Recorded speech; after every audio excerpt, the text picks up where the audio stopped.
Hello parents, welcome to my channel Pediatrician. Our aim here is to give you pediatrician approved parenting tips.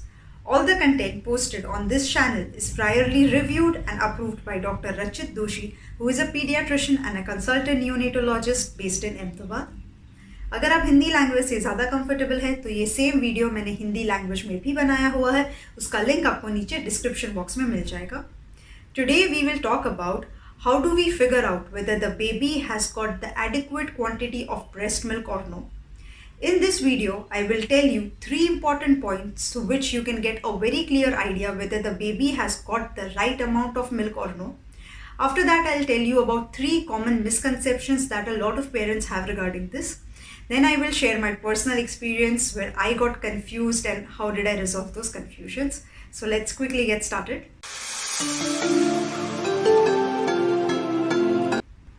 After the 7th day of life, if the baby is passing urine 6 to 8 times in 24 hours, it means that the baby is getting exactly the right quantity of milk that is required. Second point is let down reflex. It means that if the baby is feeding from one breast, then from the opposite breast, milk will start dripping automatically. If this happens, it means that the quantity of breast milk production is excellent. However, if this does not happen, there is nothing to worry about it. It does not mean that the breast milk production is not enough. Third and the most important point is weight gain. If after the 7th day of life, if the baby is gaining 150 to 200 grams of weight in a week, it means that the baby is definitely getting adequate quantity of milk. Now we will talk about 3 common misconceptions. First common misconception is my baby is passing stools every day, or my baby is passing stools 2 to 3 times a day. It means that the baby is getting the right amount of milk, the baby's stomach is staying full, and hence the baby is passing stools. However, this is absolutely incorrect.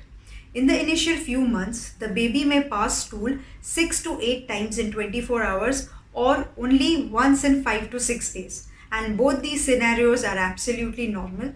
So the only way we can be certain whether the baby is adequately fed or no is by monitoring the urine output and not the frequency of stools. Second common misconception is that my baby is sleeping very nicely. This means that the baby's stomach is full and that is why the baby is sleeping. Now this is partially correct. Yes, if the baby is adequately fed, then the baby will sleep calmly for 2 to 3 hours. However, if the baby is very hungry, then in that situation also the baby will keep on sleeping because the baby does not have the energy to wake up and cry. And if in this situation we assume that the baby's stomach is full and that is why the baby is sleeping, then the baby may easily go into dehydration. That is why in the initial few days, it is very important that we offer milk to the baby every 3 hours. The third common misconception is my baby is feeding for 45 minutes to 1 hour. If the baby is feeding for such long duration, it means that the baby's stomach must be getting full. But it is very commonly found that if the breast milk production is adequate, then the baby feeds for somewhere between 10 minutes to 25 minutes and then stops. If sometimes the baby is feeding for 45 minutes to 1 hour, then it is okay, nothing to worry about it.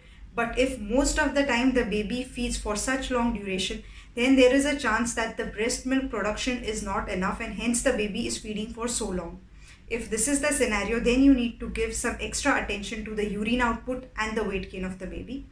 Now I will talk about my personal experience. I was the most confused in the initial 7 days after birth. Because in the initial 7 days, there is a weight loss of 6 to 8% in your baby.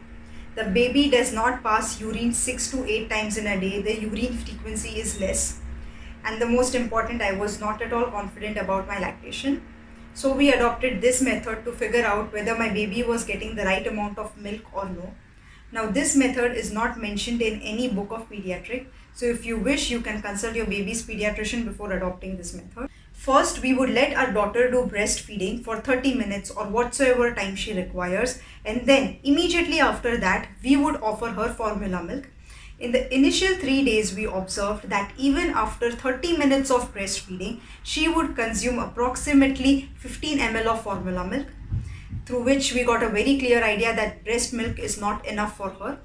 Then we used all the different methods to improve the breast milk production. And then on the 4th and the 5th day, we observed that after breastfeeding, she would drink only 2 to 3 ml of formula milk, through which we were then certain that fine, now her stomach is getting full. After that, we have never given her formula milk.